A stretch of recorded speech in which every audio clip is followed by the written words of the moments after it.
If you can't even handle household chores, get out! Angry Mike yelled at me. Exhausted from my night shift, I tried to muster up energy. Mike always thinks only about himself. Fine, I'll clean up and leave, I decided that night. As I answered the phone, I heard Mike's frantic voice, urgently pressing, "Catherine, where are you now?" In that moment, a smirk crossed my face. My name is Catherine Taylor. I'm 55 and work as a nurse.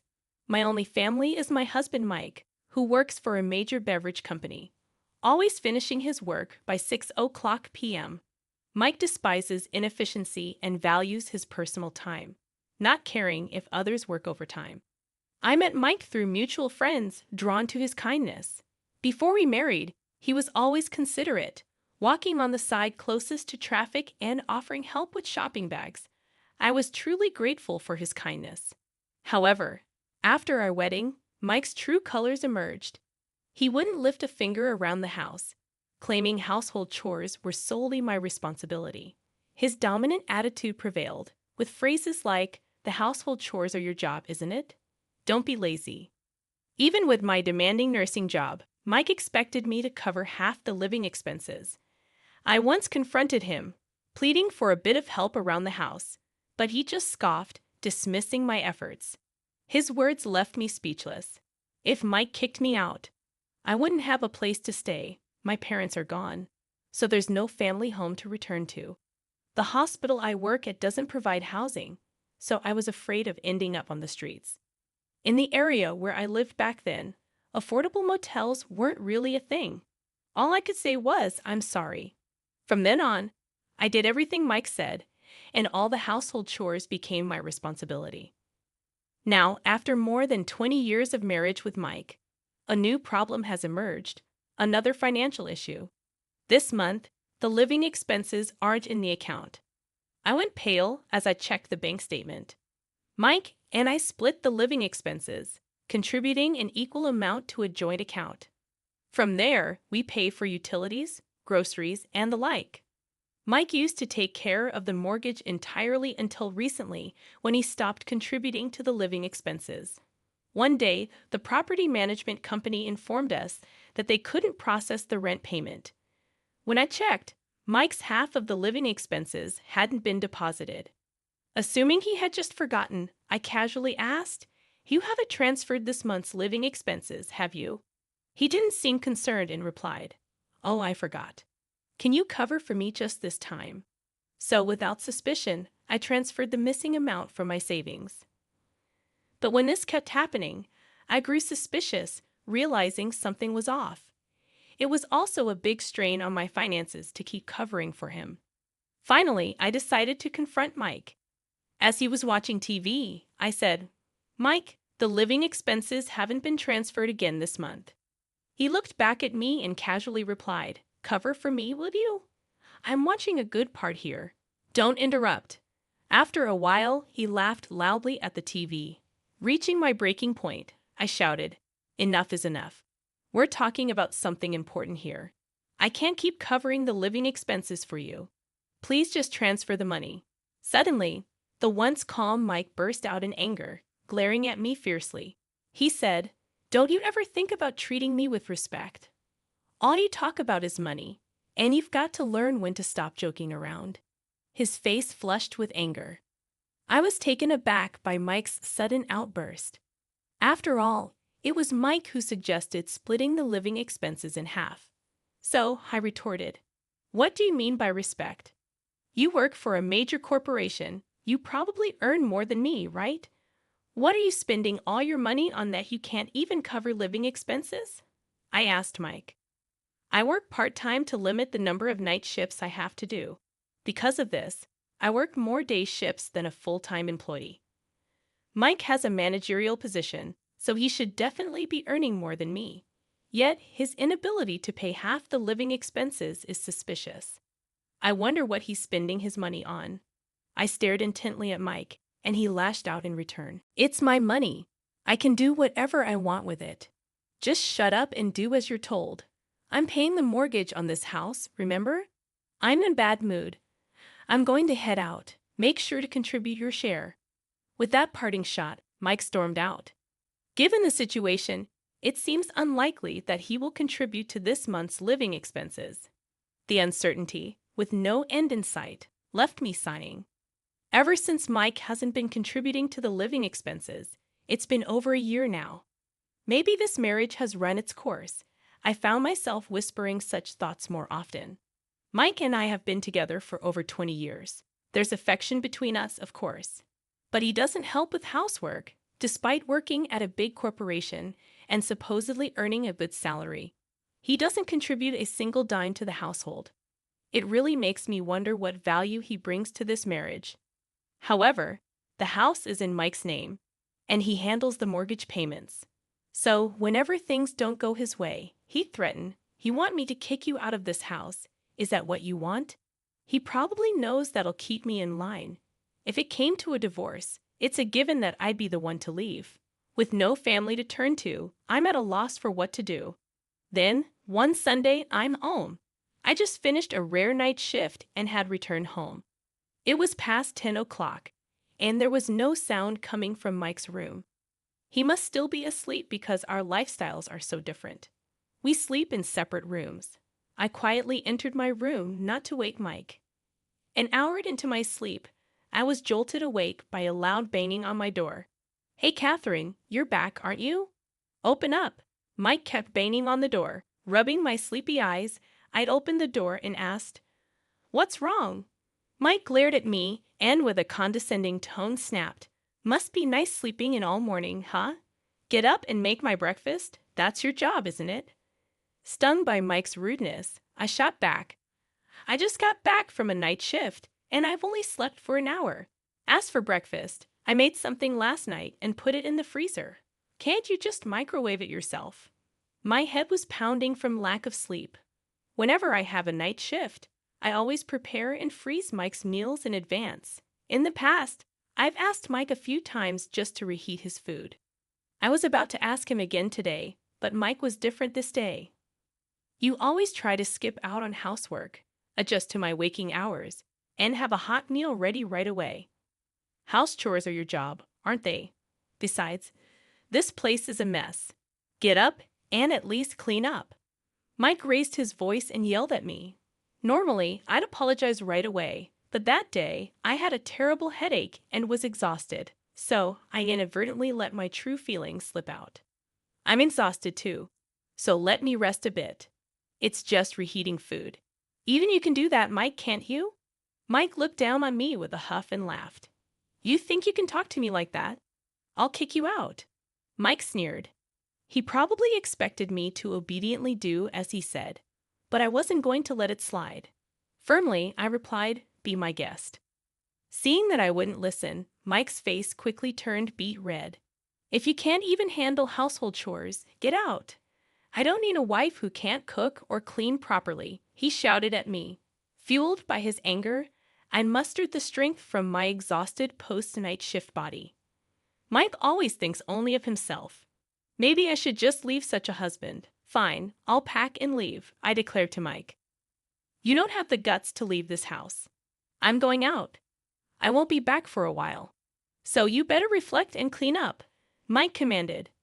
Perhaps he thought I couldn't leave because I have no family home. But he's mistaken. I am not the kind of woman to stay silent after hearing such words. I've had over 20 years of grievances with him. Now seems like a good time to strike back. "Mike really needs to reflect," I muttered. That night, I received multiple calls from Mike, but I ignored them. Finally, I reluctantly answered, and as soon as I picked up, I heard Mike's frantic voice. "Catherine, where are you?" At that moment, I let out a chuckle. "I'm at a motel now, so what?" I calmly replied. I could hear Mike's shocked voice over the phone. Of course, he never expected me to leave. As soon as Mike left, I started packing, putting essentials like clothes and valuables into my suitcase. At the same time, I called a handyman service to sell all the appliances and furniture in the house right away. Luckily, I had contacted a service that also does emergency services, so they were quick to respond. I'm truly grateful. They completed the job in just a few hours. There were some additional charges for the emergency service and a fee for some disposals, but I was able to make some money, so I had no complaints. Looks all cleaned out, huh? The inside of the house was completely emptied. All the furniture and appliances were gone, and the rooms felt so empty. The only things left in the room were Mike's clothes and personal belongings. Seeing the house in that state, Mike raised his voice in anger. All the appliances and furniture in the house are gone. How am I supposed to live like this? Indeed, with even the washing machine and fridge gone, it would be a struggle. But that's not my problem. So I replied with a laugh, "Ha, all that furniture and appliances. I bought them. I think it's my business if I sell them. I did leave your things in place, didn't I?" Well, that's what Mike seemed flustered, perhaps because I had hit a nerve. All the furniture and appliances in the house were bought with the money I saved when I was single. When we got married, Mike had told me, "I'm going to buy the house, so you buy all the furniture and appliances." Back then, I had no objections since Mike was buying the house, which was a major purchase. Moreover, Mike worked for a major company, making it easier to get approved for a mortgage. So I thought it was best to do as Mike said. That's why I bought all the furniture, including for Mike's room.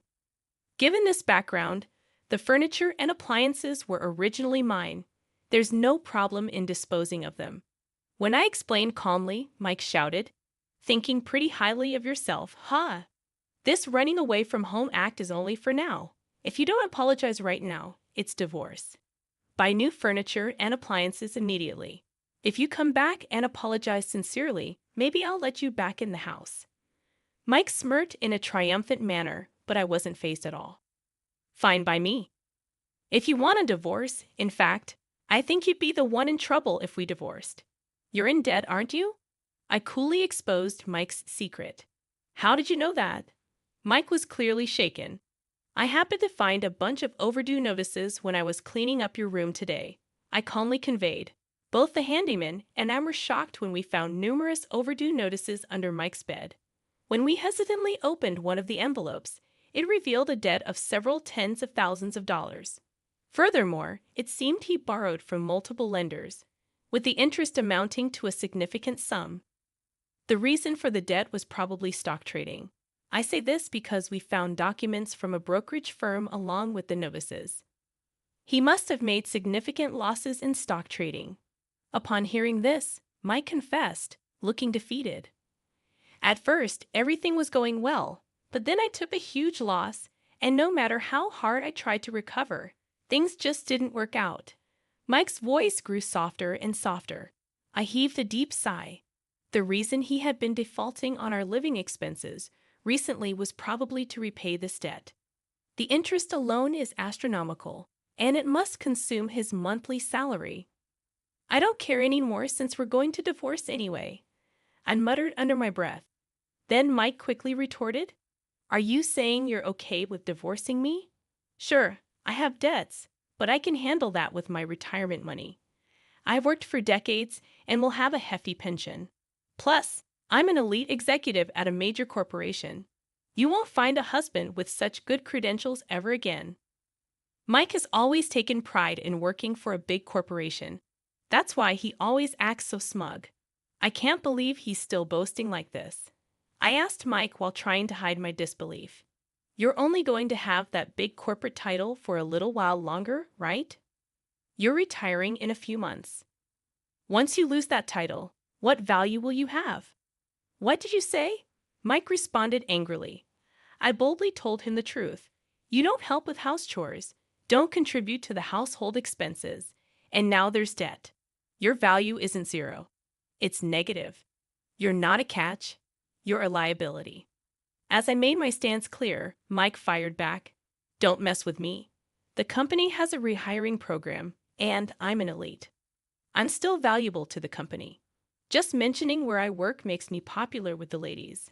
Unlike your physical job, I earn my keep with my brain," Mike said with a smug expression. "Don't lock my job.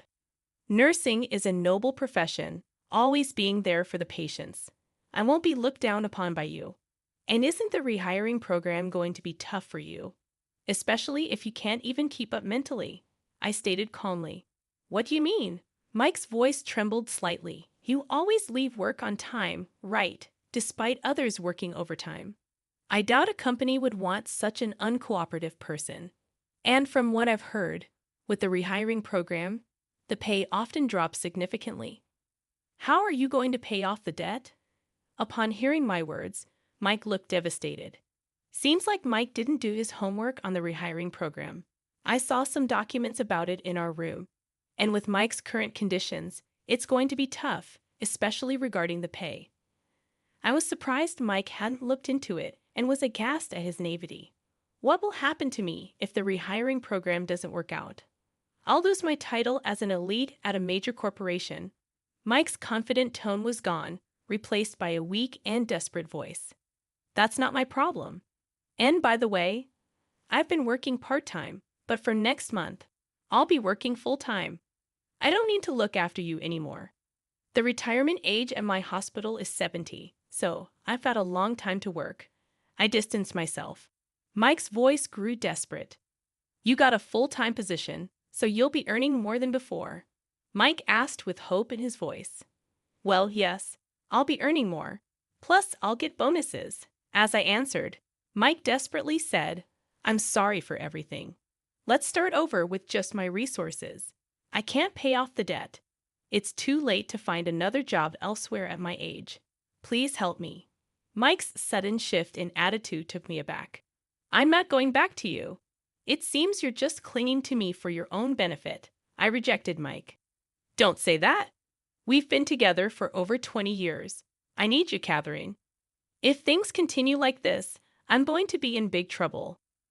Are you saying you don't care what happens to me? Mike appealed with tears in his eyes. Seeing the future without his elite title, facing a mountain of debt, he must be desperate. Probably, no one else can help Mike but me, yet I felt no pity for him. I don't have a shred of pity for Mike. Emotionally, he's already a stranger to me. Just like how I struggled for over 20 years, I felt like it was Mike's turn. We'll go through the lawyers. I just wanted to say that, and I hung up the phone. After that, our divorce was finalized smoothly. I believe things went smoothly because we went through a lawyer. Mike is easily swayed by titles and authority, so in front of an attorney, he probably couldn't put up much of a fight. Plus, Mike had something to feel guilty about.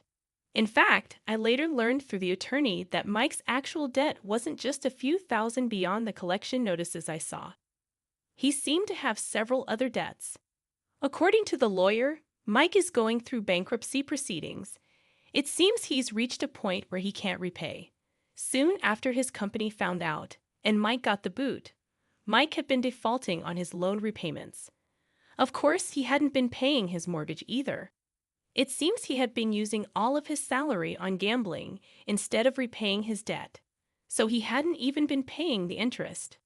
Mike apparently thought, I'm going to increase the money and repay all the debt at once. As a result, his company began receiving collection calls more than once. With all these disruptions, they decided it was best to let him go. I'm really glad I divorced Mike. I've received several contacts from Mike, all through the attorney. Currently, due to his bankruptcy, Mike has had to give up his house. Mike, having lost his job and everything, wants my help. It seems he's in quite a tight spot. On his own, of course, I've politely declined through the lawyer. After all, Mike and I are already divorced. I really wonder how he can even think to ask such a thing. Now, since then, I've continued working as a nurse. The recent change is that I moved closer to the hospital. In fact, I bought a small apartment. It's an older building, so I got it for a real bargain. This apartment is my own little castle. There's no fear of being kicked out by anyone. That alone brings me a lot of comfort and happiness. My current joy is looking for cute furnishings that match my apartment. Today, I'm using my day off to visit some home decor shops. This is so cute. I found a delightful candle that made my heart flutter.